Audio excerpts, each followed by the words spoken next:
Hi guys, I'm so and welcome back to my channel. Today we're going to be learning how to make this beautiful gown. Please do stay tuned, like, share, subscribe, and let's dive right into it.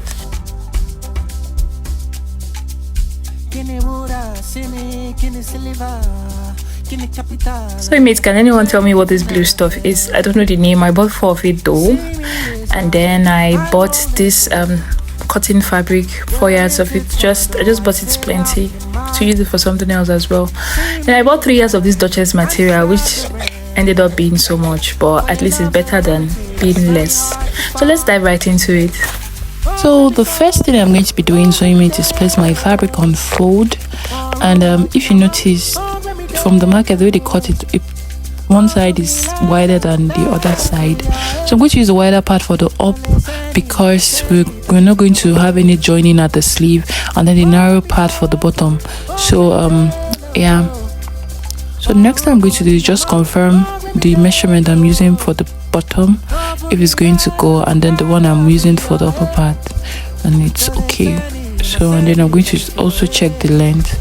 The part of the reason why my fabric was meaning so much was because I just used the length, the follow come length. I wanted to do it horizontally, but I changed my mind. I did it vertically because I saw this is going to go through for me like that. So now the next thing I'm going to do is to place my mid shoulder to my sleeve measurement, which was 18 inches minus the band, because with the band I'm using 2 inches band, which is 20. So I marked 18 there, and I came down with 1 inch for shoulder slope, and I'm going to just slope it like that. And there's the edges of the fabric, so I'm going to take note of it because I'm going to have to trim it out. So after doing that, I'm going to come down from that place I marked 18 inches. I came down by 10, but later I changed my mind and I made it 11. I think I even came down by 9 first, then I made it 10, then I made it 11 because I wanted it to be very wide. And then after doing that, the next thing I'm going to be doing is to still mark 18 at that point so that I can come down with a straight line there.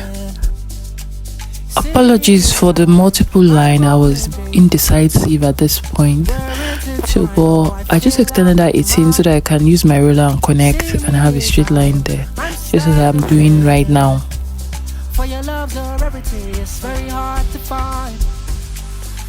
The next thing, I'm going to be determining my half length. Most times I add 3 to 4 inches to my half length depending on how tall the person is for an A-shape gown. So this is not like an A-shape gown, but it's still the same format. So I used the half length is 16. I added 3 inches, so I'm marking 19 as my half length in this gown. So and then I'm going to come down by 9 inches for the hip measurement. I know I'm not going to be doing so much curve on this cloth, but I just want to know the pattern which I'm going to follow for the little curve I'm going to be adding. So the next thing I'm going to do is to I was supposed to extend this line, but somewhere along the line I just did not extend the lines. So just as the old tailor, I am folding my tape into 4. So I'm dividing my bust measurement by 4, and I'm adding 3 inches allowance to it. At that point we came down by 11 inches. I'm going to extend it by 3 because that's where I'm going to start taking my bust measurement from. So and then in a bit not to confuse you, I'm bringing down the armhole depth to the 11 inches that we brought down here. Remember, it's 11. I'm saying 11 because I ended up making it 11. So I'm going to just extend the line there so that you know that we're marking our bust measurement from that armhole depth, from that line. That's where our bust measurement is being taken. I remember we added 3 inches after dividing our bust measurement by 4. I extended that same bust measurement to the half length, and I just put it plus the 3 inches, exactly what I got there. And see me extending the half length line so you don't get confused, and bringing down the lines to connect together. So the next thing I'm going to be doing is to go to the hip line. I'm dividing my hip measurement by 4, and I'm adding 3 inches to it, and then I'm adding 4 inches to my hip measurement that is divided by 4 for the bottom part. So now see, I'm going to add 3 inches to the divided hip by 4. Then I'm going to come down that 3 inches. I'm not going to add 3 inches. I think I've added up to 5 inches at the bottom later on, so that she can move freely, although I later put slit in the front. Remember, for the hip, I divided the hip by 4 and added 3 inches allowance. Then to get what I put at the bottom part, the bottom extension, I added to the hip measurement that is divided by 4 about 5 inches, or 4 to 5 inches. Let it not exceed that, so it doesn't give a fish look at the down. After we've done that, I'll just find a way to connect it neatly, all the lines together. I would have used ruler, but my ruler is not long enough, and I was not liking the color I was getting there, but I adjusted it with my scissors. So after doing this, I am going to go ahead and just cut out what I've already marked out.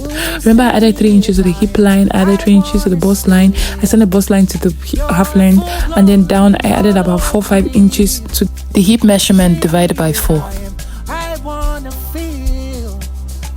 Next thing I did was I placed my fabric on fold again and recut what we've already marked. I'm going to make one to be the front and then one as the back, but I'm going to cut the seam first of all. At this point, I realized that my camera was not covering everything. Apologies, please. I'm just trying to place it properly and make sure everything is well fit and everything is well aligned before I go and cut. One thing I love about this Duchess is the fact that it has weight. It has weight, it has structure. I don't need to line it. I saw the ones that are shining more than this, but I just like this one because it's heavy. Now we have similar piece. What we're going to do is to just pick one to be the front. So I just picked this one. This was a lucky pick, and then I'm just going to spread it properly. So what I did next was to start marking at that end there from the bottom. I started marking 3 inches. So I marked in 3 inches like that. I'm going to mark it across. I kept going with the 3 inch, but I stopped at some point because it's going to be an opening. So from the up part, I'm going to come down by 8 inch. It can be less, it can be more, depending on how exposed you want the front to be, but I decided to use 8 inch. I'm marking 8 inch down there, and because I want something that looks like a little bit of a veil cover at the upper part, I'm going to put my tape up there and mark 4 inches. And then when I'm done, I'm going to take my straight ruler and then connect from that point that there's an 8 inches and the 3 inches mark meets the 8 inches and the 3 inches mark. At that place my chalk is right now, I'm going to connect it with the 4 inches, going to give me a kind of blunt V shape, or a kind of just a just normal V on structured V shape there. Then I'm going to connect the rest with my straight ruler, just the way I'm doing now. After doing that, I'll just go ahead and cut it out. Yes, I'm going to cut it out because remember we're going to be adding an Ankara fabric to the front. So this is what our front piece is going to look like. Let me just add this. You know, I said it could come down less than 8 inch, but please do also consider the fact that there is no zipper on this dress and your head has to pass through. Now we have a front. If you notice, the up is a bit V'd.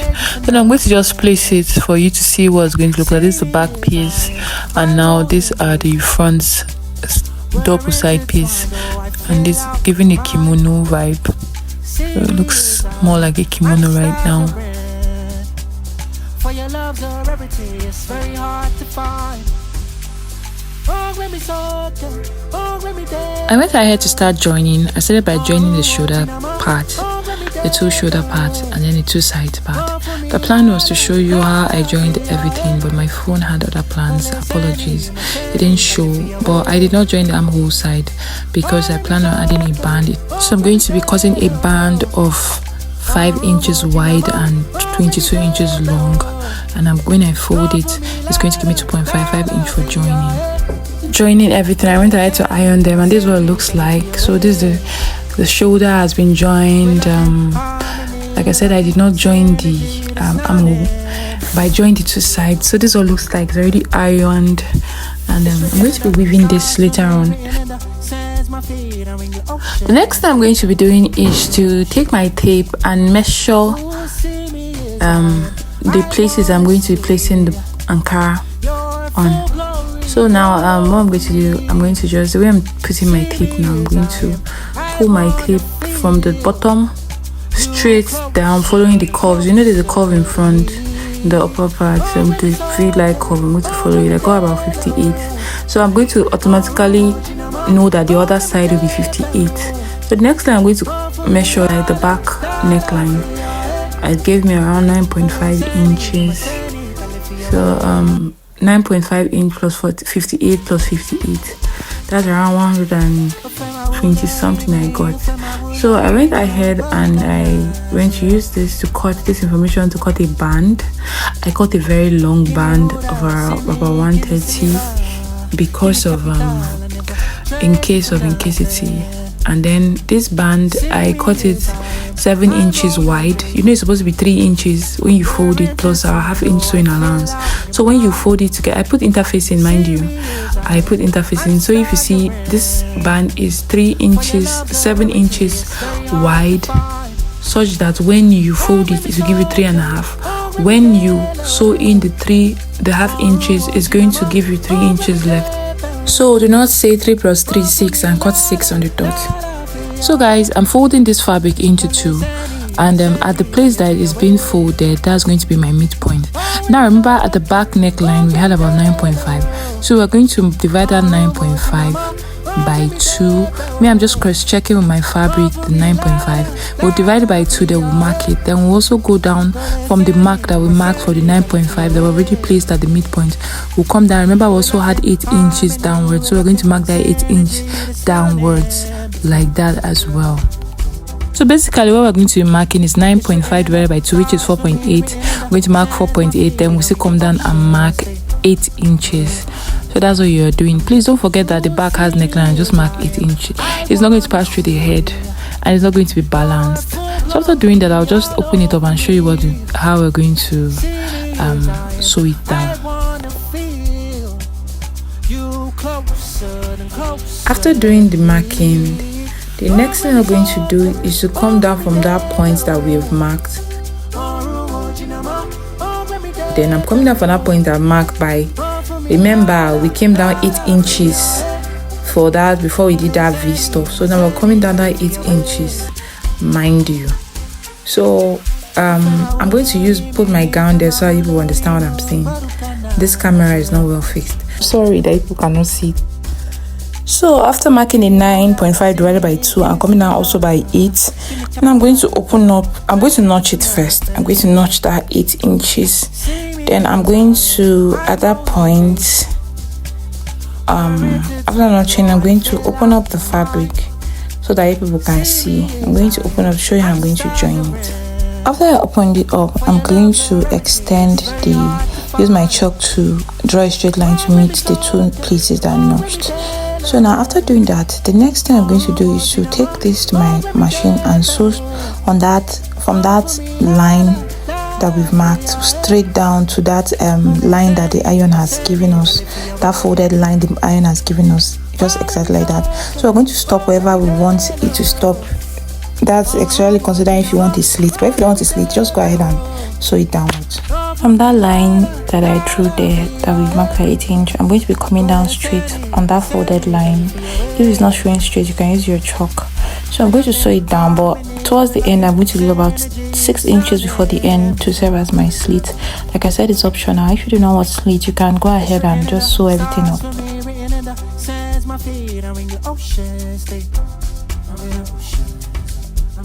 Ooh, see me as I am. I wanna see your full glory all over me. Remember, like I said, I'm not going down for slit purpose. So now this is it. So after doing it, I'm going to just flip it. I'm going to be giving you this. I noticed that this has 2 different patterns. The Ankara from 2 different patterns. So I'm going to be placing how I'm going to be placing it on my machine. And I'm going to be trying to select the pattern I'm going to use. I was liking this pattern and I used this particular pattern, but at the end of the day I changed my mind. So if you noticed, apart from the 9.5, then when I extend to the 8 inches, see what's given. So we'll just go and see straight down. But let me show you the other second pattern that I ended up using, this other side of the clothes. So I think my mind just changed to the blue part after fixing it, because I actually put those blue fluffy things at the front. So after this is going to be the end of this video, because I don't have any more space on this phone. Sorry, I'll not be able to show you the Ankara band I added the sleeve, but you're going to cut out a 22 inches long and 5 inches wide Ankara band and add your interfacing, such that when you fold it, you 2.5, the 0.5 is for sewing. And thank you for coming. Look how beautiful it's looking, so beautiful. It's finer in person. Thank you for coming. Like, share, subscribe, drop a comment. What do you think about this gown? Even if you have a complaint, please do put it, and see you in our next video. Thank you.